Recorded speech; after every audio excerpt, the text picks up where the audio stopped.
opening statement, I will have an opportunity. Good afternoon. Please the court, counsel, ladies and gentlemen of the jury. My name is Matt, and I, along with Keith Godoski, my co-counsel, our paralegal, Angela Moore, represent the plaintiff in this case, Nebo Ventures, LLC, and we represent its owner, Kevin Miles, who's sitting at the table with us. During my opening statement, I will have an opportunity to talk with you and to summarize briefly what I expect the evidence will show concerning my client's claims we will ask you to resolve, and the relationship between my clients and the defendant, Nebo Risk Solutions. The evidence at times may seem complicated. The transactions at times may seem complicated. But this case is not complicated.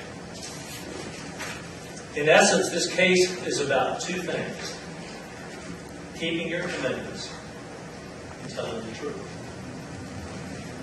You'll be asked to determine at the end of the trial if the defendant kept its commitments to my client, if the defendant told the truth. During my opening statement and back throughout the trial, I'd ask you to keep just those two things in mind. Nebo Ventures is a small company. It was founded by Mr. Miles in 2002. Its business is unique. Its business was to provide process consulting services to financial service companies such as the defendant, who were interested in doing business with state and local governments. Government contracts and the bid process that you have to go through can be complicated. And prospective bidders need to have someone who knows the ropes. Prospective bidders need to have someone who knows the players in local government. Prospective bidders need to have someone who knows what aspects of a requested proposal are really important and what aspects need to be stressed. And in Atlanta, that was Mr. Miles and Nebo Ventures' strength. The circumstances that bring us together this afternoon began almost 14 years ago, in 2001.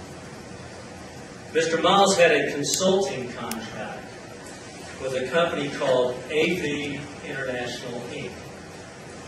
AV International was a leader in this industry. And the man who ran the company, Andre Dugan, was and is a friend of Mr. Miles. Now, at that time, AV International had a contract with the city of Philadelphia and was managing and administering Philadelphia's workers' comp program and its health insurance program. The program in Philadelphia is very complex, as you can imagine, with a number of employees that the city employs. And AV International had been very successful in managing that program. In fact, the evidence will show that AV International had saved the city of Philadelphia tens of millions of dollars just in that service they provided. In fact, AV International just won an award, a national award, for its efforts in serving the city. Now, its relationship with AV International and the money that AV International could save Philadelphia gave Mr. Miles an idea. Why not bring AV International's award-winning services to Atlanta? The idea could not have come at a better time for Mr. Miles, my client, for the city of Atlanta, and frankly, for the defendant. You may remember, those of you who were here,